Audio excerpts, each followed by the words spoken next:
really 300 campus and community-based sections, 32 affiliations, 2 million people. On behalf of all of us, we welcome you. And we just so much appreciate that you have taken time out to be with us. For those who are listening, these are some amazing people that we have here who happen to be African American, who happen to be women. Hey, there's the mayor, and she has, hi, Mayor. So we're I'm just opening up. I've just said everybody's name. And as soon as you get comfortable, I'm going to ask you, Mayor Bowser, because you're Washington and also because you're my mayor, I'm going to ask you to welcome us. Thank you. Okay. Well, I'm sorry to just be joining. I was coming from Is it okay? Another one, but I wanted to welcome you virtually to Washington, D.C. And I start off by saying that we hope that we'll get to meet in person soon. And I understand that this is the 59th National Convention, and I am just honored to join my fellow mayors and my sister mayors. And I want to thank you for hosting us tonight. We are, of course, very proud to be the NCNW headquarters home. And all of us here tonight know that we stand on the shoulders of Dorothy Height and Mary McLeod Bethune. And it is so good that we can be together in fellowship today, but also in focus on the work that we have ahead. I know that for Black women in America, yesterday was an especially difficult day. And all of us in leadership have the added responsibility to focus on what we've lost, but also to take up the mantle of change in police accountability, change in closing disparities for women, and for dealing with all of those things, especially now that we're fighting COVID. We're fighting a COVID recession, and we're dealing with a racial reckoning in our country.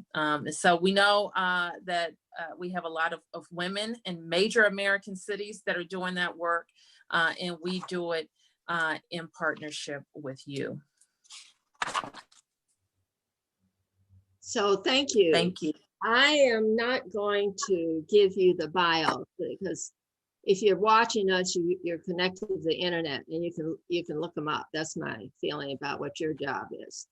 But what I did do was I did a little research on the mayors, and I just want to take a few seconds on each one and share what their constituents think of them. I'm sure that's more important to them. And it also gives us a greater understanding of what they are up against. So I have just a sentence or two about each one based on my research of what constituents and the media in their cities have to say about them.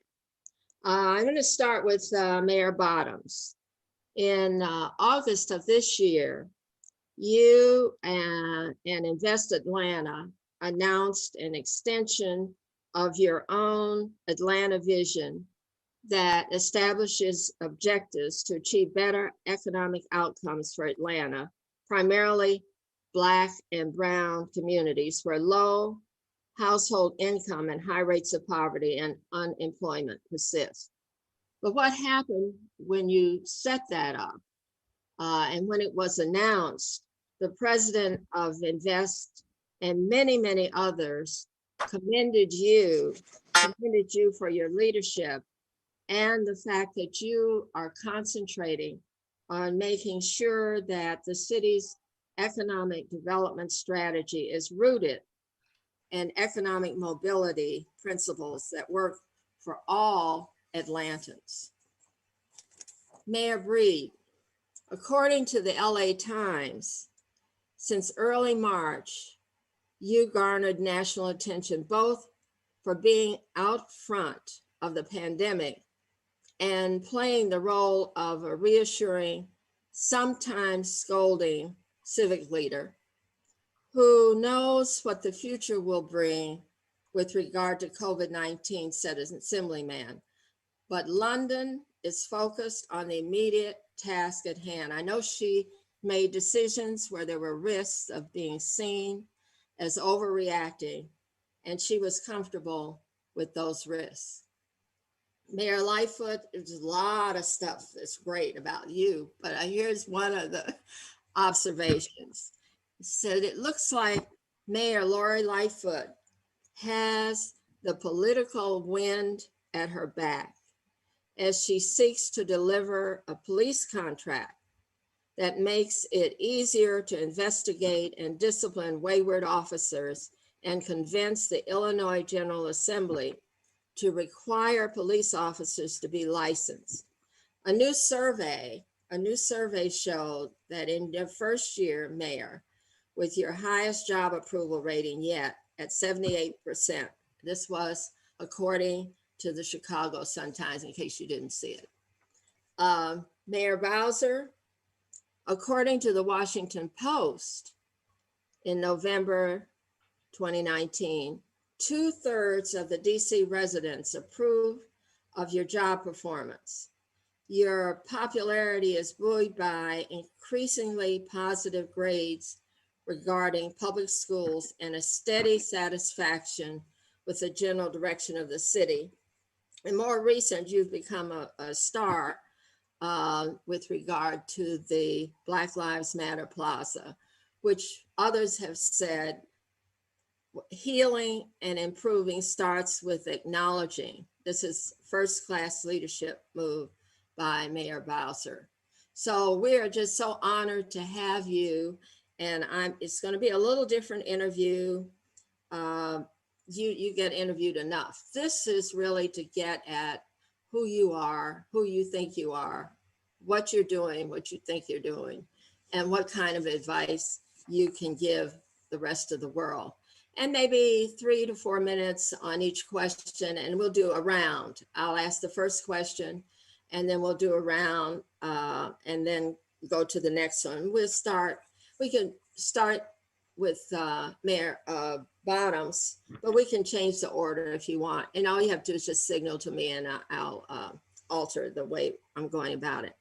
Just take a week, Mayor Bottoms, in any week as an example, as mayor, and share with us that week, your activities, what kind of homework you had to do, who did you have to involve in the preparation, what were your surprises, what were your satisfactions, what were your disappointments, and how did you feel about that week? And it's any week, because I'm sure all of the weeks have a mixture of surprises and satisfactions and disappointments, but please share with us.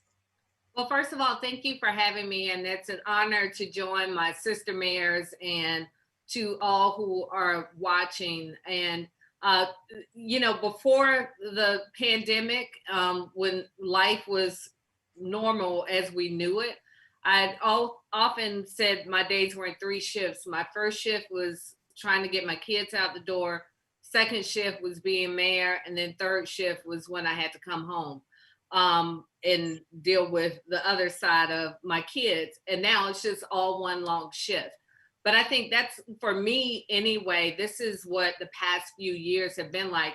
And I often lamented that I was dealt such an unfair hand in terms of the beginning of my tenure as mayor, because we were hit with a cyber attack, which was the worst in municipal history, right up until I watched Lori and I watched London come in, and I thought my transition wasn't that bad at all. So I'm going to stop complaining.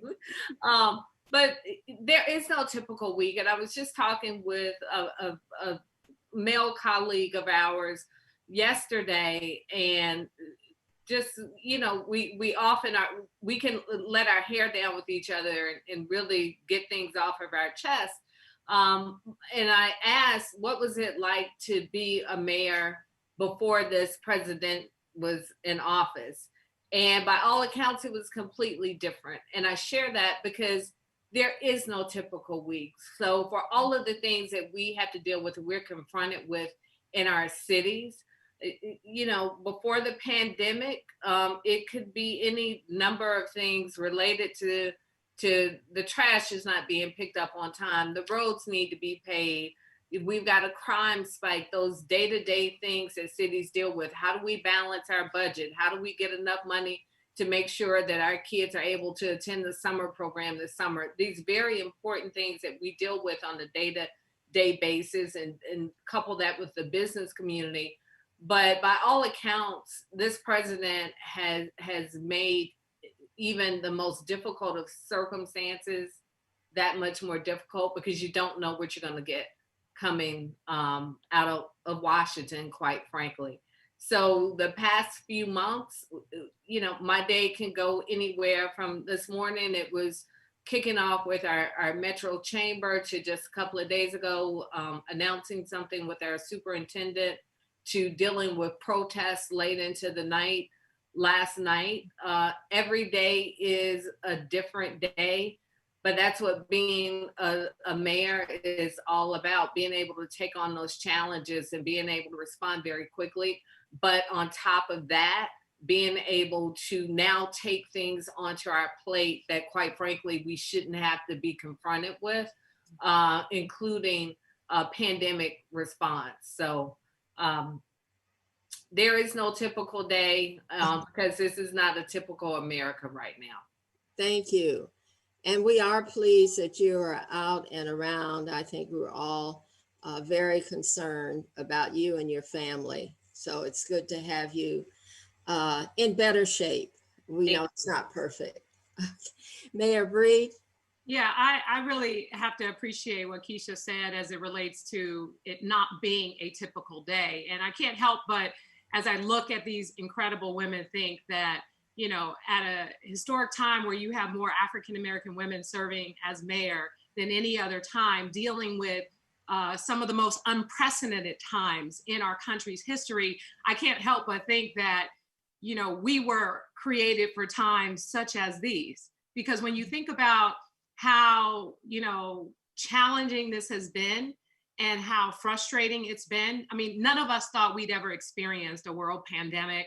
You know, the racial uprising like never before. As Black people, we've lived in it, and now we're seeing something we've never seen before. I mean, in San Francisco, just a couple of weeks ago, the sky was orange, red, and it was like we were living in dark days. It's almost biblical. And what happens, and what I've noticed, and what I appreciate more than anything else, is that, you know, first of all, I'm not alone. And I have seen, you know, these women give incredible speeches, encouraging and pushing back, and trying to keep the calm, and really stepping up like never before, as only a Black woman can. Because when you think about what is happening in our country and the challenges that we're all experiencing, you know, basically when I remember when Keisha got out there and the protests and everything that was happening, I was basically in tears when she talked about being a mother, when she talked about this is the home of the civil rights movement and Dr. King, like we are better than this. And the fact is there are some real challenges in this country. And I think that, you know, for us, days are not typical. Decisions have to get made. People are counting on us. And so, you know, yes, we have to take care of ourselves. We have to take care of our families, but we also have to make very important decisions that impact people's lives on a regular basis. And there is no guidebook. There is no typical day. There is no, you know, regular schedule. There is just us in existence, and really depending on our faith and our supporters and our families to help lift us up as we deal with these challenging times, so that we can assure the public that, you know, things are going to be okay, and we're going to get through this, and we're going to be stronger after we have the tough conversations. We're going to be stronger, you know, after we go through what is a very, very tough time for all of us. And so You know, it's our life, but it's not as if we haven't had these experiences. You know, it like, for example, and I know we want to cut this short, but when you think about it, I just think about how I grew up in public housing, the violence, the racism, all the stuff that I've lived through. And so now all of a sudden, people who are not African American, they're outraged, right? They're living through what we've lived through. So our ability to have, you know, our experiences, our relationships, and how we have existed in this country our entire lives, and to use that in these roles at this time, I think is really incredible. And it's why, you know, we're able to go from day to day to day and make good decisions and continue to be strong leaders for our cities, which sets an example for the rest of the country to follow. Thank you. Mayor Lightfoot. Take myself off mute. You know, I'm just listening to the words of Keisha and London, and I think they've really summed up a lot of what I feel. I think that when the history books are written about 2020, there are going to be multiple chapters talking about the year of the mayors. And I think in particular, the year of the Black women mayors. We have been faced with crisis after crisis after crisis. And London just said it feels like biblical times. Well, I look out my window every day and wait for the frogs to fall or the locusts to come. Because I got to tell you, we've been through it all. Just to give you an example of a single day in my life recently. I woke up early on the morning of August 10th, which is a Monday morning, to looting in my city. And it just rocked our world because we thought we got to a pretty good place, and we were hit, we were vulnerable, shattered people's confidence. So dealing with that at the first part of my day, and then in the afternoon, what was started out to be a beautiful sunny day, we were hit with a term that I didn't know before called a derecho. So that's a fierce series of windstorms that blew through our city, knocked out electrical power to literally thousands, trees down in the street, electrical lines severed, people without power. So at the same time that we were dealing with the aftermath of this another set of looting, we had this horrible storm that put people on their backs and on their knees. So we had to manage all of that at the same time, in addition to the day-to-day. So where I have drawn on strength is from the women that are here on this presentation with me. I lean into my faith for sure, but I've also leaned into the experience and the wisdom and just the sisterhood of these women who have carried me through some very, very difficult times. I'm the youngest mayor in terms of, I think I'm the oldest in terms of age, but I'm the youngest in terms of term of mayor. And all of these women have performed under difficult circumstances and really risen to meet the challenge of our time. I watch them with great admiration, and they know this. I steal from them anything that makes sense for Chicago. But this has been an unbelievable experience, but in many ways an amazing experience. And I'll pick up on the point that I think London also made, which is our challenge, but our responsibility in these difficult times is to lead with integrity, to lead with transparency, and inspire hope. You know, we're Black women, and many of us grew up in very difficult circumstances, and we learned from an early age that as Black women, the cavalry wasn't coming to save us. Whatever we were going to get on our own through our determination, through people who put an arm around us and helped us. And that's the way we are leading in our cities. We're not waiting for somebody else to save us. We know we got to do it for ourselves, and we got to do it for the residents of our cities. Thank you. Mayor Bowser? Mute. Can Can you hear me now? Yeah, we can hear Okay, you. perfect. I had to switch from my other device, but I would just echo what the mayors have said. So from Lori's terminology, I'm the old mayor. And it's kind of hard to believe in a lot of ways. But when I was elected, I was trying to think about this earlier. I think it was me and Stephanie Rawlings Blake, who were Black women mayors. And within a year or two, there was just this wonderful class of women who were elected to be mayors of major cities. It was so many, in fact. I called them up and got them together. And when we were all in Washington, had Essence come out and do this beautiful photo shoot of us. And that's how, just what a remarkable year it was. I think London and Keisha were elected. And Lori, I don't think you had been elected yet, but it was just a wonderful camaraderie. And what we all know is that we want our cities to succeed, our people to succeed, and each other to succeed. Because I am London, I am Lori, and I am Keisha.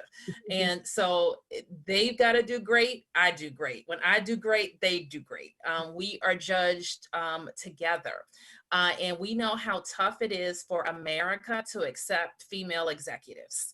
And so we have to remember that and always support each other and protect each other. And what I have been so heartened by in the nomination of Kamala Harris is that people are standing up and protecting her and recognizing that they have to do that. And so we need to take that lesson, and because this is the group of people that are going to break the glass ceiling to get us a woman for president. And so we have to take the lessons that we see in female executive leadership. The mayor's office is where that training can happen.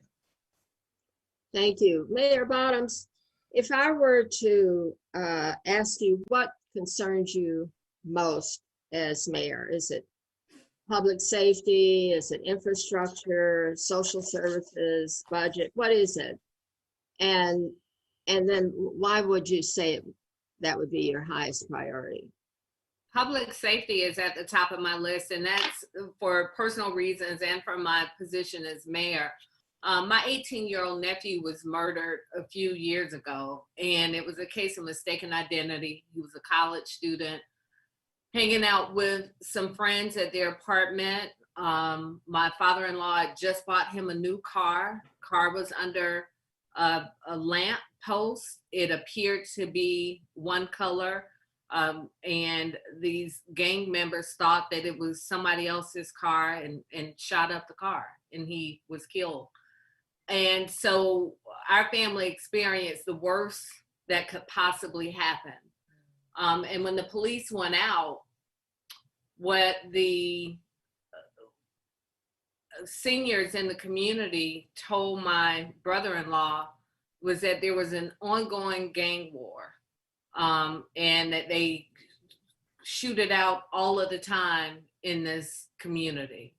And ironically, it's, not very far from the Atlanta University Center, not far from where my mom owned the hair salon for many years. And so I share all that with you because even at that time, I was a council member, and my being a council member didn't protect my nephew. And in the same way, it doesn't protect my children when they walk out the door.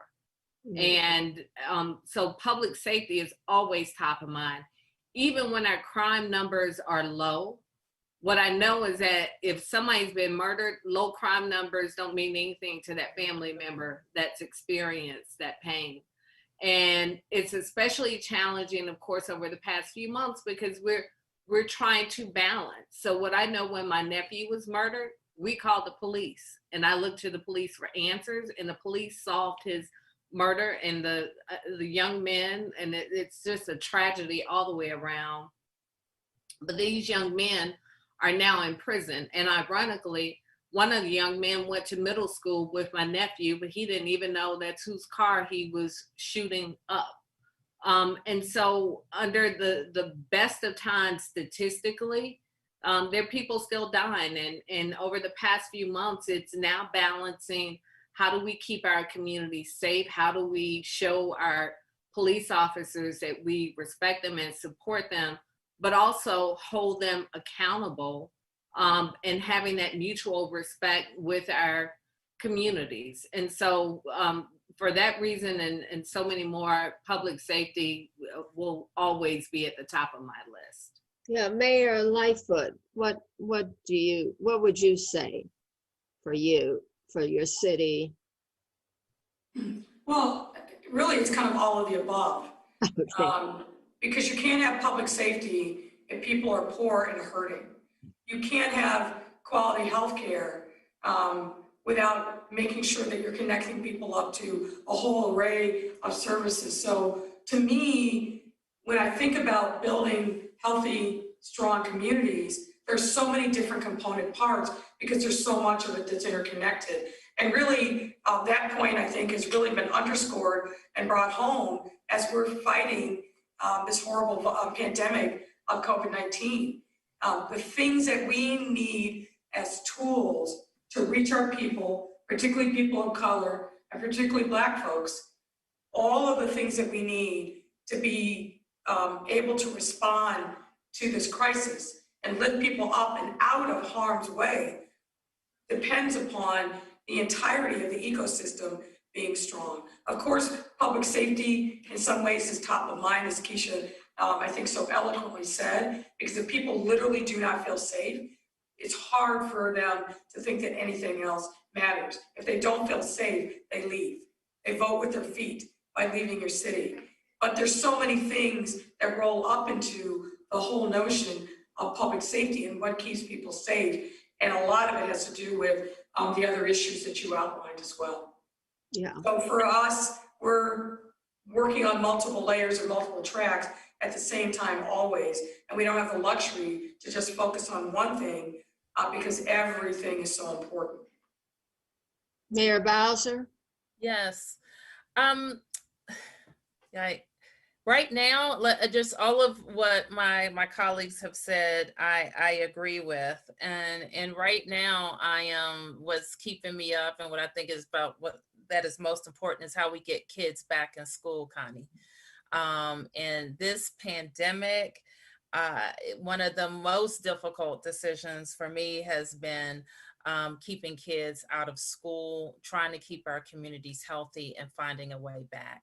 So right now I'm 100% occupied with keeping the virus contained in our city, a slow, safe reopening, but one that prioritizes getting kids back in school. And what concerns me about that is we have 100,000 kids in our system right now who don't have contact with an adult at school, their school nurse, any issues that they may have at home or could be exacerbated by not having that contact, nutritious meals, exercise, mental health, you name it. They're not getting it at home. And the learning loss that they are experiencing is tremendous. And the gap between the haves and the have-nots during this period is only going to widen. So I recognize all of the complexities that we're dealing with. We have to take care of our workforce and be ready for our workforce, take care of our buildings. But we as a community, workers, community members, parents, have to prioritize getting kids back in an in-person environment. Thank you. Mayor Breed? I just, I think the biggest challenge that we face is systemic racism, because it plays a role in how all of this happens in the first place. In San Francisco, you would think with a less than 6% African-American population that African-Americans would be doing well here. In fact, disproportionately, when you look at almost 50% of the homeless population, almost 50% of those who are pulled over and those who serve in our criminal justice system, almost 50% of those who are dropping out of high school. When we look at the achievement gap, even in our public school system right now, as private schools are going to start reopening and public schools aren't, we see that achievement gap widening. from just this past spring with African-American students, even when we provide them with devices and high-speed internet, there is a real challenge that we face as a country, because I think this whole racial, what I would call reckoning that is occurring, on the one hand, it is necessary to call attention to it. But what I also find, unfortunately, are the same people who are trying to call attention to it, the mostly non-African Americans, on the one hand, are shining a light on it. But then on the other hand, they have a problem when we are trying to deliver and do specifically for the African American community. And they want to be the ones to tell Black mayors in particular what we should do for people in the African American community. And I think that, and what I've tried to, impress upon my team and the folks who work for me, that everything that we do has to be looked at from an equity lens. And then secondly, everything that we do may not work for the African American community the same that it works for other communities. So we have to start getting creative. I didn't just take $120 million from the police department and divert it to the African American community just to start handing out money. The goal was to make that money work in places, in ways that it has not worked for the African American community in this city before, and to make a statement as a result of it. So I think that when we look at a place like San Francisco, you think there's a lot of wealthy people here, it's a beautiful city, it's a liberal city, but we should be embarrassed really by what has happened to African Americans in this city.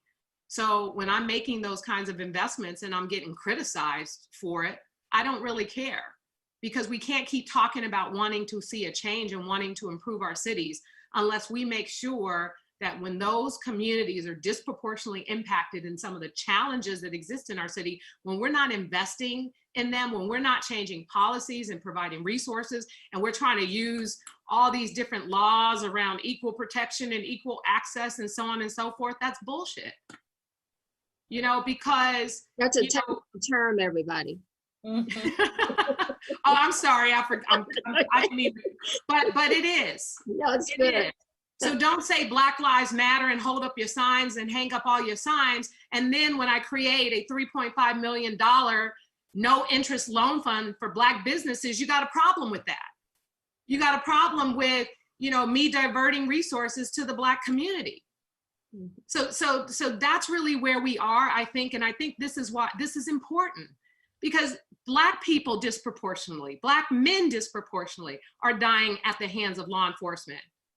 Black men are dying from gun violence. Black men are in our prison systems and are dropping out of our high schools and are the large part of our homeless population.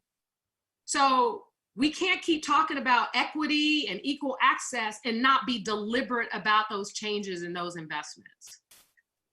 I'm going to ask you the next question because it links to something that you said. National Council of Negro Women feels as one of our responsibilities to bring on the next generation of leaders. And one thing that we can do is share what we know, what our experience is. They may not do things the way we've done it. They may see it different. The world is going to be different, but we try to work with the next generation. And so a question that I have that links to something you said was, how do you confront, how do you deal with things in your life that are just totally unfair, inexcusable? You mentioned racism, which made me come back to you. Yeah. How do you deal with it, and how do you keep sane in dealing with it? Well, first of all, my grandmother raised me, so I just want to apologize for using profanity in my remarks.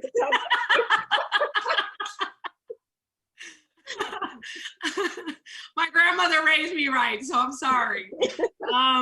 Second of all, what I had to realize a long time ago is I can only control what I do, and I can't control what other people do.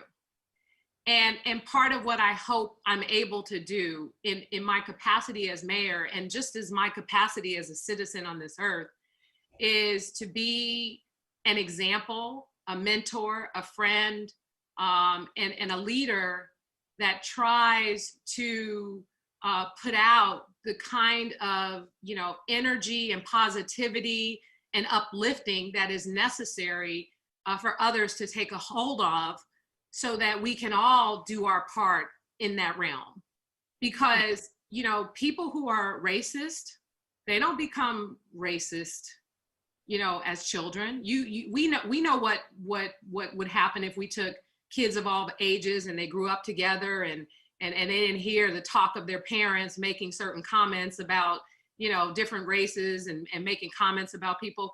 We know that they would grow up loving each other, having each other's back, and it would be a completely different world. And so the best that we can do is, of course, hold people accountable, be in these positions to make real change, and not be afraid of it. Not be afraid of the fact that we don't have a large constituency of Black voters in San Francisco, but we're still going to make those hard decisions about supporting this particular community, making sure that the people around us and the people who are in our city departments and in law enforcement, that we're weeding out those folks, who naturally are just racist and have certain biases towards certain groups, towards people who are a part of our LGBT community, our Latino community, our Chinese community. We don't need the divisiveness, but we can't control a situation that involves someone who has those kinds of feelings.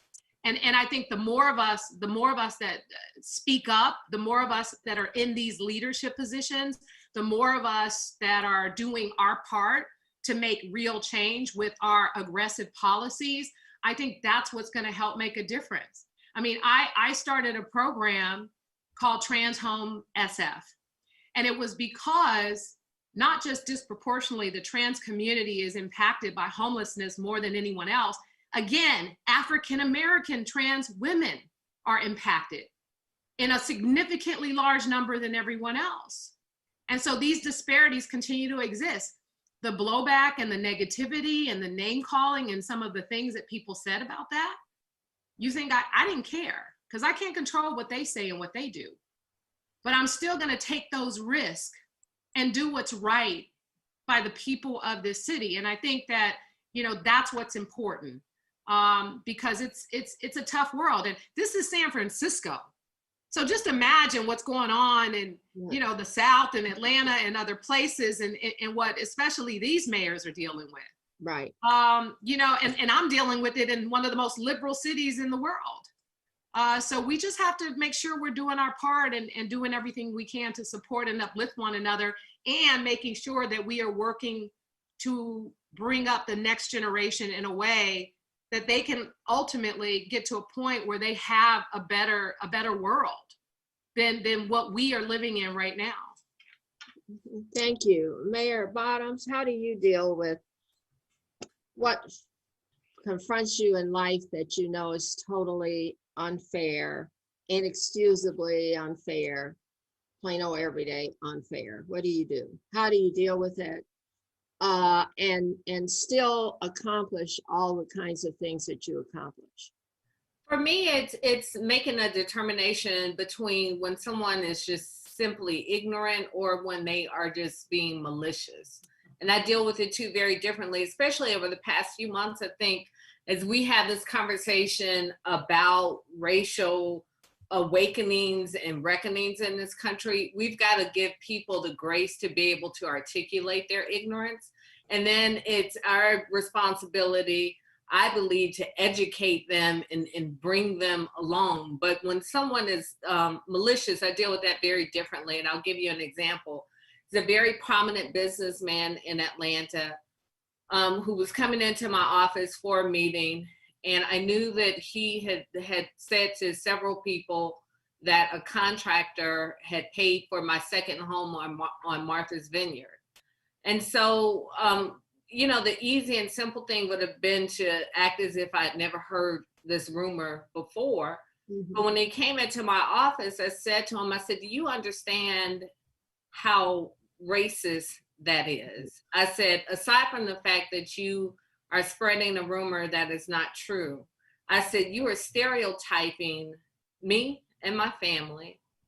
And you are saying that we can't get up and go to work every day and earn some money and then be able to afford a second home. I said, and on top of that, it is disgraceful that you, for somebody like me who is not very far removed from slavery, 5 generations removed, I said, do you understand the pride that we have in home ownership? And then to be able to own another home, do you understand what that feels like as an African American in this country? I said, and you are diminishing all of that when you speak as if we didn't earn it, that someone had to give it to us. So I give that very long story to say that was malicious, and it was necessary to confront that directly, and not just to confront him on a rumor, but to point out to him he probably didn't even recognize the racism in the underlying racism in spreading that rumor. So, but it was necessary to confront it. But just yesterday, you talk about a typical day. My day went from reviewing some body cam footage from a police involved shooting, a fatal shooting, to speaking with some local Wells Fargo people, just on the heels of the CEO saying that it was difficult to find diversity. And I haven't heard the entirety of his comments, but what I heard in what I read was simply ignorance. That this was someone who was attempting to articulate that they wanted to do better, needed to do better, but really believed that he couldn't find talented people to fill some of these senior level jobs. So in my conversation with the employees of Wells Fargo, what I said is, in the spirit of Maynard Jackson, who changed diversity and participation across this country, that Maynard Jackson was very intentional about that.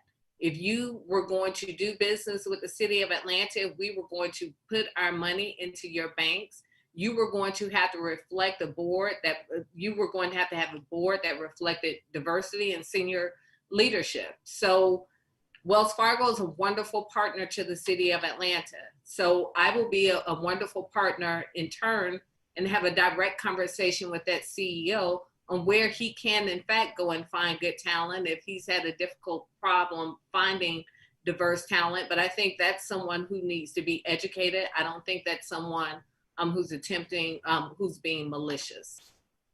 Thank you. Mayor Bowser. As I was listening to the mayor's Connie, I was just thinking of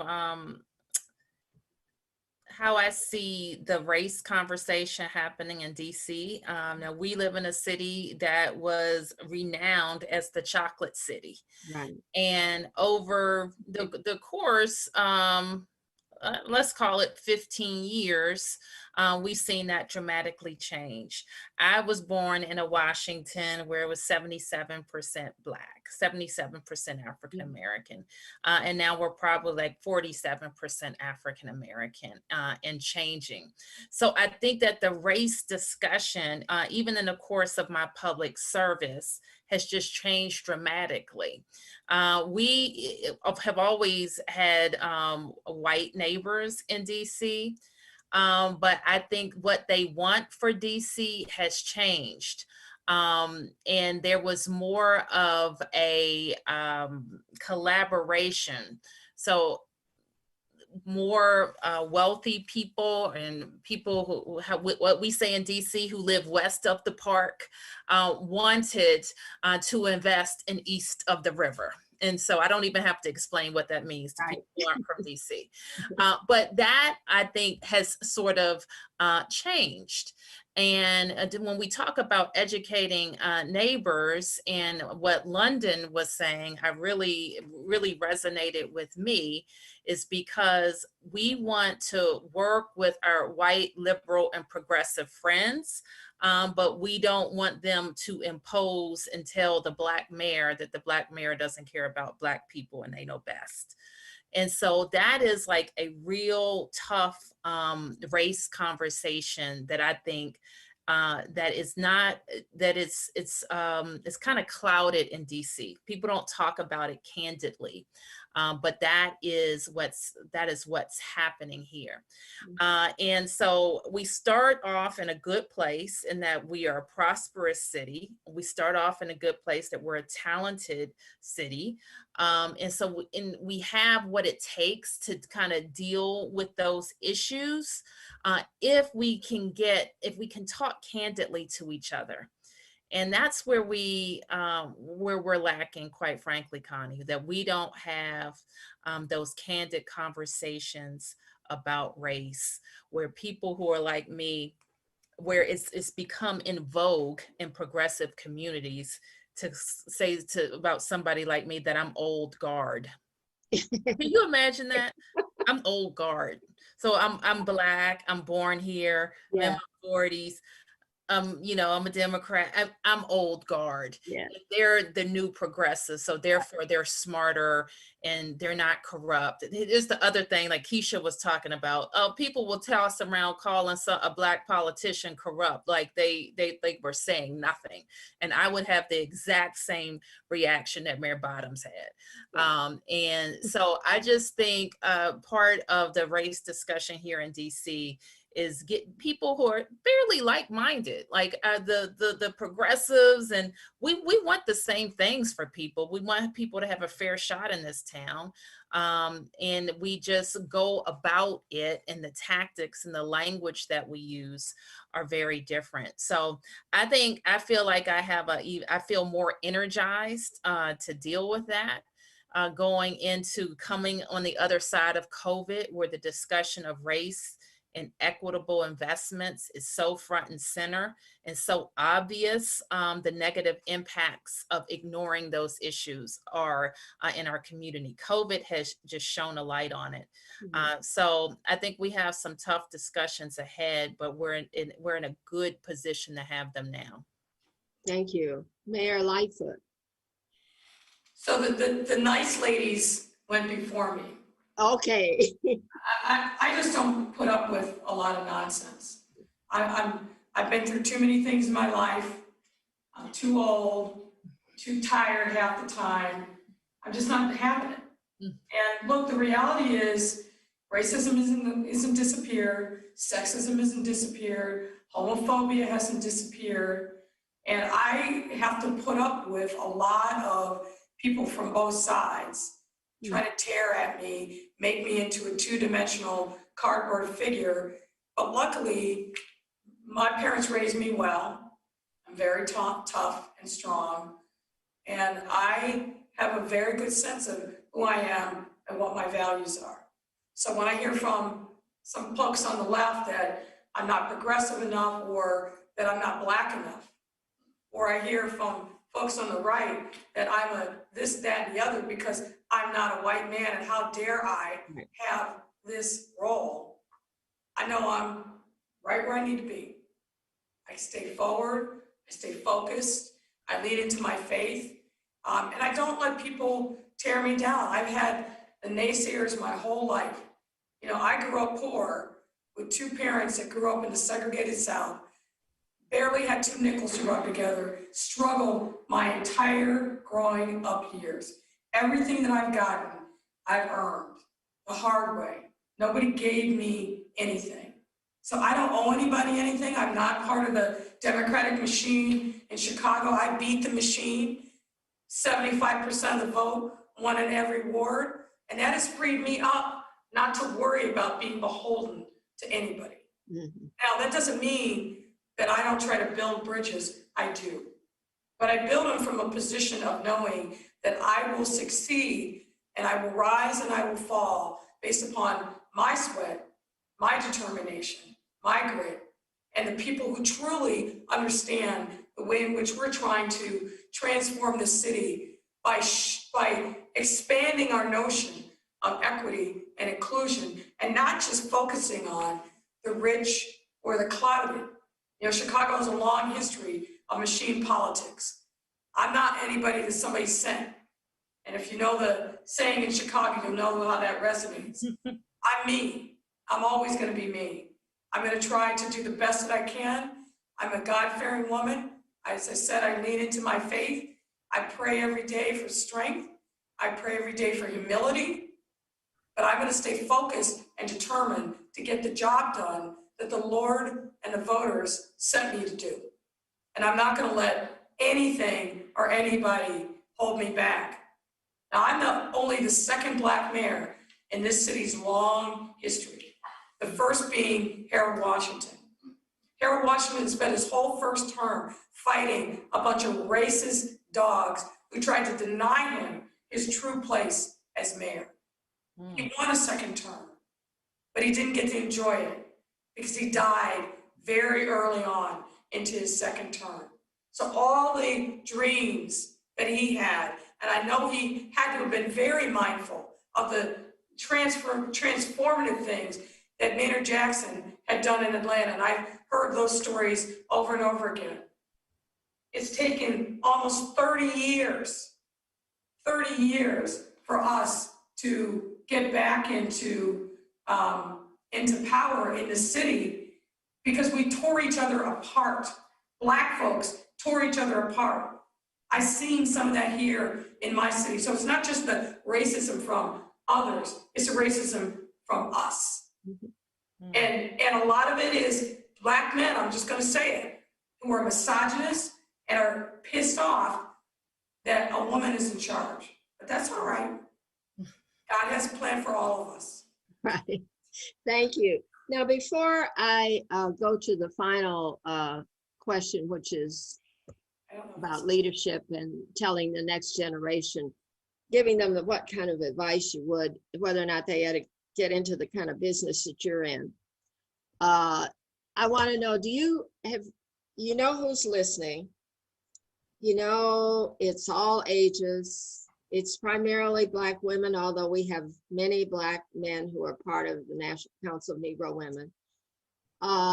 It's people who are fairly activists in their communities, people who work as teams, and people who have long-term ties to churches and to this organization and similar organizations. What do you think what else should be shared with them before the final discussion for the young people, should they go into leading through politics or through other arenas? What else would you have thought we should have touched on? And do you have questions or comments of one another? I know you talk, I can tell it, people are full of baloney. I use baloney. People are full of baloney. They say, oh, we get together all the time. We help one another. And that's a bunch of hooey. But I can tell this is genuine. So you're not exploring each other for the first time here today, but it would be helpful if you had any question or anything you thought of that you wanted to bring out from one another that we haven't really touched on with the questions or the outgoing question about leadership. Well, can I just say something about my sister mayors here that I've just been in awe of over the last 6 months. And I know that London was at the forefront of recognizing what the coronavirus would do to a city. And she made some very, very bold moves early on, and we need to appreciate her for that and tell her, make sure she shakes us and says, this is what I'm about to do, you should do it too. And our sister Mayor Keisha was just at the forefront of a vice presidential conversation, which I think is remarkable for mayors and definitely remarkable for Black women. And we've been so proud of her. And Lori is fighting a fight like we are against Donald Trump, trying to move into cities and take over cities. And it's a strong and forceful fight that if you recognize when Donald Trump gets punched in the face, he steps back. And we just always have to remember those things. So you called out at the beginning, Connie, just some remarkable things that people are saying about these women. So I wanted to add a couple. Thank you. Any other observations? Yeah. Yeah. Muriel mentioned the convening she had, and it seems like a lifetime ago, but that was such a special moment for all of us. And it really set the stage for what we should expect from one another as Black women. You know, there are these stereotypes that follow us, unfortunately, but in that convening, it was, the power in that room was palatable. And it was the most beautiful portrait of Black women across this country, many of whom we are seeing every day on the news leading their cities. So I just want to thank you again for that, Muriel, because that's something that I carry very deeply in my heart. And we check on each other and lift each other up more times than I can count. And as Lori was speaking about Harold Washington, I remember my grandmother's house in Chicago. You remember when you used to have John F. Kennedy, Robert Kennedy, and Martin Luther King on the picture in the living room over the sofa with the plastic? Well, in my grandmother's house, there was a picture of Harold Washington. And as I was watching Lori speak, I just wonder how many people in Chicago have your picture hanging up in their homes now, because that's how extraordinary. In London, I mean, for Muriel and I had the privilege of following a long line of African-American mayors, but what Lori and what London have done in their cities is absolutely remarkable. And I say all of that to say just the last piece of nugget I will leave is for those who think that you can't be a part of leadership. This is, we are you. We are your communities. And leadership comes in different forms and different faces, but it's about us bringing our authentic selves to the table and representing our communities. And I would just suggest to all who are attempting to work within their respective communities, get to know and understand who your leaders are. It doesn't mean that it has to be on a personal basis, but what I share with people all the time, the quickest way to get me not to do something is to come yelling and screaming at me. Have a respectful conversation with me. And whatever the style is of your mayor, get to know that mayor, even if from afar, so that you can be effective. Because at the end of the day, we all want what's best for our communities. We may not agree how to get there, but I truly believe that we all want what's best. So any other close? Yeah, Mayor Breed. Yeah, I'll just add that, you know, it's such a blessing to be in a situation like this. And this is not something I ever thought, you know, coming from where I came from, living the kind of experience in public housing, being raised by my grandmother and dealing, you know, with the violence and the drama. Like I couldn't even believe that I had an opportunity to go to college, let alone become mayor of, you know, the city that I was born and raised in. And so this has been a real blessing. And I think what's made this experience definitely so rewarding is when I was elected, you know, really the network of African-American women mayor. Muriel was like one of the first people to kind of reach out, and it was like, whatever you need and embrace. And, you know, I want to make sure we connect and have the conversation, because I think that, you know, like there's this different kind of kinship that comes with that because of all our unique experiences. There are things that we say to each other and things that we don't even have to say to each other because of what we know that we are experiencing in these roles. And so that's why I think when we get together and we have these conversations and we're hearing from one another, we're like shaking our heads and we're like, yes. And I, you know, Lori said she steals from us. I steal from you too. I see what these mayors are doing. Muriel put that Black Lives Matter and everybody was like, Oh yeah. You know, like they were on me. They were like, Mayor, you got to put this down. And I was just like, dang, she got to it first. You know, I'm like, we're still in that. You know, so I watch these women, you know, they lead and they lead with their hearts, and they care, and it just feels so good to see, you know, them out there doing this incredible work and being on the front lines. So we learn from one another, we support one another, and it's really a blessing to be in a position at this time. It may seem challenging, and in the absence of federal leadership in the way that we really deserve in a country like the United States of America, especially in 2020, I think it's made us stronger, and it's made us, it created a closer bond. Because as Lori said, you're gonna look back on 2020, it really is gonna be like, you know, the year of the Black woman, and how, you know, we have really led in this country to protect and to save lives and to uplift our communities like never before. I think that's what's going to happen. And so I'm grateful to all of you, and it's great being on a panel with you and listening to you and talking about our experiences, and also privately being able to vent with one another. And get it all off our chest and still go out there and deliver the kind of speeches and the kind of reassurance that people are counting on from us. And, you know, it just clearly is naturally who we are as people.